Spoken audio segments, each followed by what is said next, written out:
நாம் எல்லோரும் ஒரு திராவிடத்தை பின்பற்றினால் ஸ்டாலின் தலைமையிலான திமுக ஒரு திராவிடத்தை பின்பற்றுகிறது. அதற்கு திராவிட மாடல் என்று, அதாவது போலி திராவிடம் என அவர்களே பெயர் வைத்திருக்கிறார்கள். அங்கு திராவிட மாடல் தான் இருக்கிறது. மக்களே, திராவிடம் அல்ல. திராவிடம் என்றால் எல்லோருக்கும் கல்வி, எல்லோருக்கும் சம வாய்ப்பை கொடுப்பது, ஏற்றத்தாழ்வுகள் இல்லா சமூகத்தை படைப்பது.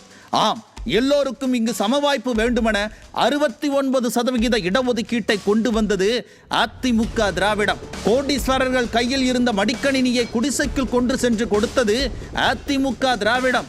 நீட் எனும் கேட்டை 7.5% இடஒதுக்கீடு மூலம் உடைத்தெறிந்தது அதிமுக திராவிடம்.